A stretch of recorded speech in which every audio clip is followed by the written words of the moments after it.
नमस्कार मित्रांनो. धनुराशीकरता ऑगस्टचा जो महिना होता हा थोडा वेगळा होता. खास करून कार्यक्षेत्राच्या संदर्भातले बरेचसे त्रास तुम्ही अनुभवलेले असते. म्हणजे ज्या ठिकाणी तुम्ही काम करता त्या ठिकाणचं जे वातावरण होतं ते काय ठीक नव्हतं. या संबंधी आरोपीच्या तक्रारी सुद्धा यांनी डोकं वर काढलं होतं. आता सप्टेंबर महिन्यामध्ये गोष्टी नेमक्या कशा प्रकारच्या असतील. सप्टेंबर महिन्यामध्ये खास करून महत्त्वाची गोष्ट म्हणजे चंद्रग्रहण आहे ते होणार आहे. अर्थात हे चंद्रग्रहण धनु राशीच्या तृतीय स्थानात होणार आहे. त्याचे प्रभाव परिणाम किंवा इतरही जे ग्रह आहेत त्याचे प्रभाव परिणाम नेमके कसे असतील. रवी गतीची युती तुमच्या भाग्यस्थानात होणार आहे. याच करून शनी सुद्धा वक्री तुमच्या चतुर्थात असणार आहेत. तर तुमच्या जीवनाचं असं कोणतं क्षेत्र आहे की जे सर्वात जास्त प्रभावित होऊ शकेल. या सर्व संदर्भातली खुलासा चर्चा आपण या व्हिडिओमध्ये करणार आहोत. तर सुरुवातीला आपण चर्चा करू की तुमचं जे स्वास्थ्य आहे मानसिक किंवा शारीरिक हे नेमकं कशा प्रकारचं राहील.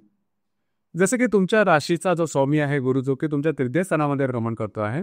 राशीचा जो अष्टमेश आहे राशीचा जो षष्टेश आहे शुक्र हा तुमच्या अष्टम स्थानामध्ये भ्रमण करत आहे. परंतु एक गोष्ट ते खूपच चांगली आहे की म्हणजे तुमच्या राशीचा जो स्वामी आहे गुरु याची संपूर्ण दृष्टी तुमच्याच राशीवर असणार आहे. एकंदरीत सांगायचं झालं तर या महिन्याच्या सुरुवातीचे जे 13-14 दिवस आहे त्यामध्ये थोडंसं तुम्हाला स्वतःच्या आरोग्याकडे थोडंसं लक्ष देणं गरजेचं आहे. आरोग्याच्या संदर्भात त्रास थोडे डोक्यावर काढू शकेल. इथे एक गोष्ट सगळ्यात महत्त्वाची आहे ती म्हणजे जे तृतीय स्थानामध्ये चंद्रग्रहण होणार आहे खगोल चंद्रग्रहण त्या संदर्भात थोडी काळजी घेणं अतिशय गरजेचं राहील. या दरम्यान फसलं जाणं मिसगाईड होणं मिसअंडरस्टँडिंग होणं अशा प्रकारचे काय अनुभव शकतील किंवा कोणाला काही कमिटमेंट प्रॉमिसेस दिली आणि त्यानंतर तुम्ही त्याच्यामध्ये गोरफटले गेल्यात की काय अशा प्रकारचे काही सिच्युएशन किंवा परिस्थिती निर्माण होऊ शकेल. भावनेच्या अनिदान अशा प्रकारचे काय तुम्ही कमिटमेंट करा आणि त्याचे परिणाम नंतर तुम्हाला भोगावे लागतील. तर या संदर्भात थोडंसं अलर्ट राहणं गरजेचं राहील. या महिन्याच्या सुरुवातीच्या 15 दिवस तरी तुम्हाला थोडंसं या संदर्भात अलर्ट राहणं अतिशय गरजेचं राहील. ही गोष्ट फार महत्त्वाची आहे. आरोग्याच्या संदर्भातले फार मोठे काही त्रास होणार नाही तेव्हा तशी काय काळजी करू नका. पण ती एक गोष्ट फार चांगली आहे ती म्हणजे तुमच्या राशीला जो स्वामी आहे गुरु हा तुमच्या बाजूने उभा आहे. त्याच्यामुळे गोष्टी काही टोपाच्या होणार नाही. त्याच्यामुळे तशी काय फार मोठं काय टेन्शन घेऊ नका. मात्र अलर्ट राहणं गरजेचं राहील. यानंतर आपण चर्चा करू की तुमचं जे आर्थिक स्तर आहे हा नेमका कशा प्रकारचा असेल. जसे की तुमच्या राशीचा जो धनेश आहे शनी हा तुमच्या चतुर्थ स्थानामध्ये भ्रमण करतोय तो वक्री आहे. राशीचा जो पंचमेश आहे मंगळ हा तुमच्या दशमातून लाभ स्थानामध्ये भ्रमण करेल. राशीच्या अष्टमात शुक्र आहे आणि अष्टमेश आहे तुमच्या लाभ स्थानामध्ये सुद्धा मंगळ भ्रमण करणार आहे. तर एकंदरीत या संपूर्ण महिन्यामध्ये आर्थिक स्थितीबद्दल कशी काय काळजी करू नका. तुमची आर्थिक स्थिती व्यवस्थित राहील. आर्थिक स्थितीबद्दल काही मोठे प्रॉब्लेम येणार नाहीत. म्हणजे ज्याप्रमाणे नेहमीचे तुमचं जे इन्कम आहे ते किंवा तुम्ही अपेक्षा केलेल्या ज्या गोष्टी आहेत त्या तुम्हाला मिळू शकतील. फक्त या महिन्याच्या सुरुवातीच्या 15 दिवसांनंतर थोडंसं खर्चावरती नियंत्रण ठेवा. खर्च तुमची अनावश्यक अनपेक्षित होऊ शकते. या संदर्भात थोडीशी काळजी घेण्यात गरजेचं आहे. कारण मंगळ तुमच्या लाभस्थानामध्ये येणार आहे. तो चतुर्थ दृष्टीने तुमच्या द्वितीयाला बघेल आणि सप्तम दृष्टीने तो तुमच्या पंचम स्थानाला सुद्धा बघेल. तर त्यामुळे थोडीशी काळजी घेण्यात गरजेचं राहील. त्याचप्रमाणे जर तुम्ही शेअर मार्केटमध्ये ट्रेड करत असाल तर महत्त्वपूर्ण जी ट्रेडिंग आहे की साधारणतः पहिल्या 15 दिवसाच्या आत करून द्या. जेणेकरून गोष्टी तुमच्यासाठी चुकीच्या होणार नाही किंवा तुमचे अंदाज चुकणार नाही. यानंतर गृहसौख्य किंवा फॅमिली हॅपीनेस याबद्दल सांगायचं झालं तर राशीचा जो चतुर्थेश आहे गुरु हा गुरु तुमच्या सप्तमात भ्रमण करतो आहे आणि राशीच्या चतुर्थ स्थानामध्ये शनी आहे तो वक्री झालेला आहे. तर याच्या संदर्भात घरातलं जे वातावरण होतं ते गेल्या महिन्यात काही ठीक नव्हतं. घरातल्या व्यक्तींबरोबरचे नातेसंबंध तुमचे काही म्हणावे तसे व्यवस्थित होतं. उलट घरामध्ये पुन्हा आजारपण वगैरे अशा प्रकारे सुद्धा काय अनुभव तुम्ही घेतलेले असेल. तर या महिन्याच्या साधारण 12-13 तारखेला तर या सगळ्या गोष्टी निघून जाणार आहेत. घरातलं जे वातावरण ते परत व्यवस्थित असणार आहे तुमच्या अपेक्षेप्रमाणे. त्याच्यामुळे तशी काय काळजी करू नका. फक्त एकच गोष्ट आहे की घरातले ज्या मोठ्या व्यक्ती असतील म्हणजे वयोवृद्ध व्यक्ती असतील त्यांच्या आरोग्याकडे थोडंसं लक्ष देण्यात गरजेचं असेल आणि त्यांच्या आरोग्या संदर्भातले काही त्रास या दरम्यान डोकं वर काढू शकतील. काळजी घ्या. मात्र बाकी जर काय सांगायचं झालं तर तशी काही काळजी करू नका. फार काय मोठे त्रास होणार नाही. आणि दुसरी महत्त्वाची गोष्ट म्हणजे वास्तूच्या संदर्भातले महत्त्वाचे काही कामं असतील म्हणजे वास्तू विकत घेणं वास्तू विकणं किंवा वास्तूच्या संदर्भातले काही उपाय हे साधारण याबद्दलच्या 14-15 तारखेनंतर केलं तर ते तुम्हाला उपयुक्त करतील. यानंतर लव्ह लाईफबद्दल सांगायचं झालं तर राशीचा जो पंचमेश आहे मंगळ हा तुमच्या दशमातून लाभ स्थानामध्ये भ्रमण करणार आहे. तर या महिन्याच्या 15-16 तारखेनंतर जर तुम्ही कोणाच्या रिलेशनशिपमध्ये असाल तर ते थोडं फार प्रमाणात तू बहिमे ज्याला आपण म्हणतो अशा प्रकारचे म्हणजे रस्सी केस वगैरे बोलतो तशा प्रकारच्या थोड्याशा गोष्टी अनुभवात असतील. मात्र त्याचा फारसा मोठा परिणाम किंवा टोकाचा परिणाम तुमच्या रिलेशनशिपवर किंवा राहण्यात तशी काय काळजी करू नका. ज्या गर्भवती महिला त्यांनी मात्र स्वतःच्या आरोग्याकडे लक्ष देणं अतिशय गरजेचं राहील.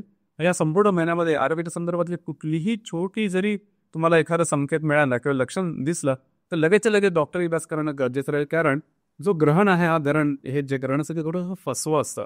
सुरुवातीला ज्या गोष्टी आपल्याला अगदी नाजूक वाटतात, अगदी छोट्या वाटतात, त्यानंतर उग्र रूप धारण करतात. त्या संदर्भात थोडीशी काळजी घेणं गरजेचं आहे. त्याच्यामुळे लेट गो करू नका आरोग्याच्या संदर्भात.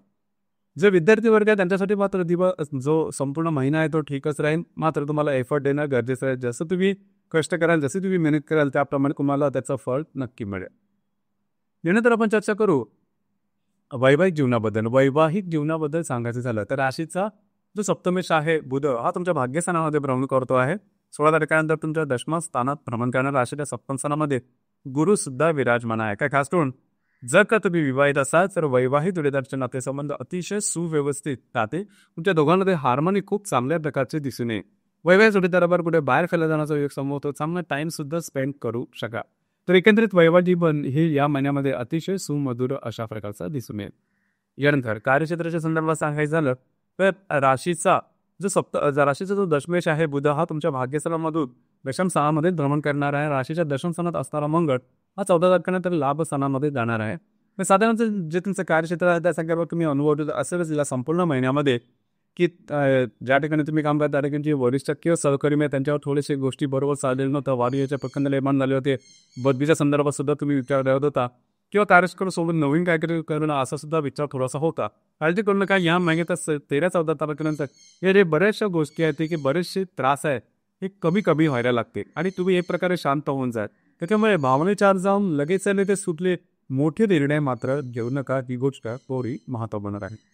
तर एकंदरीत सांगायला गेलं की या संपूर्ण महिन्यामध्ये थोडंसं तुम्हाला स्वतःवरती नियंत्रण ठेवावं लागेल. हा संपूर्ण महिना वाईट मात्र अजिबात नाही. फक्त ग्रहण जे आहे त्यामुळे थोडंसं आरोग्याच्या संदर्भातली काळजी घेणं गरजेचं राहील आणि महत्त्वपूर्ण निर्णय मात्र घेऊ नका.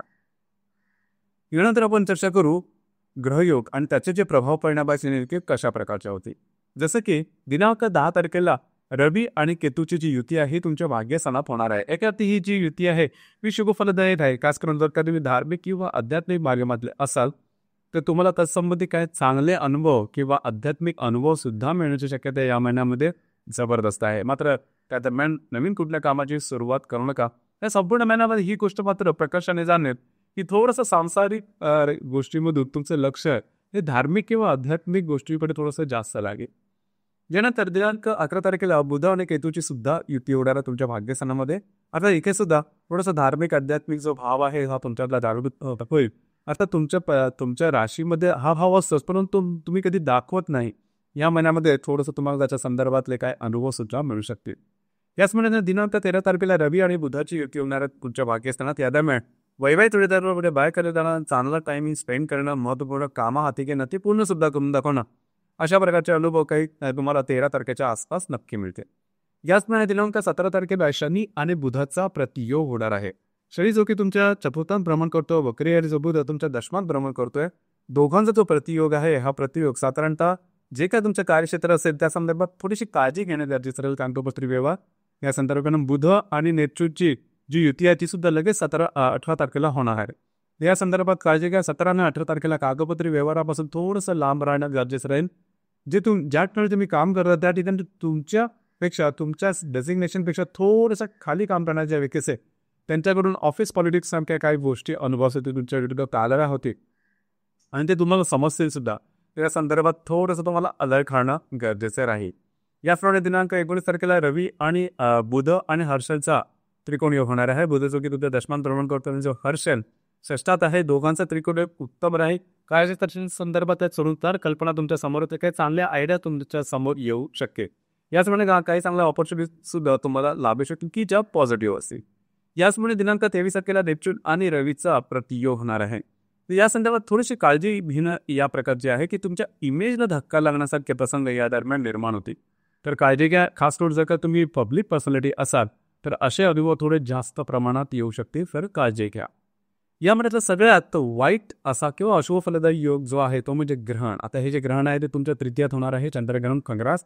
तर जे मी सुरुवातीला सांगितलं तर आरोग्याकडे लक्ष द्या. कागदोपत्री व्यवहारापासून थोडंसं जपणं महत्त्वाचं आहे. प्रलोभनांपासून खास करून दूर राहणं गरजेचं राहील. याचप्रमाणे या महिन्यातली जी अमावास्या आहे ती होणार आहे 21 तारखेला. आता ही जी अमावास्या ही सुद्धा थोडीशी महत्त्वाची राहील. या दरम्यान 21 जे अमावस्या तुमचं दर्शन सलाप होणार आहे, तर कार्यक्षेत्राच्या संदर्भातले काही थोडेफार वेगळे अनुभव तुम्हाला या त्यामुळे येऊ शकते. थोडंसं अलर्ट राहणं गरजेचं राहील. तसं बघितलं तर या संपूर्ण महिन्यात एवढं काही वाईट नाहीये, फक्त जे ग्रहण आहे त्यामुळे मानसिकता तुमची थोडीशी बिघडू शकेल. जी आपण मगाशी चर्चा केली त्या गोष्टी थोडीसा कंट्रोल केली तर हा महिना तुमच्यासाठी अतिशय उत्तम असणार आहे. तर मित्रांनो, हे होतं धनुराशीचं सप्टेंबर 2025 करताचं संपूर्ण राशीफळ.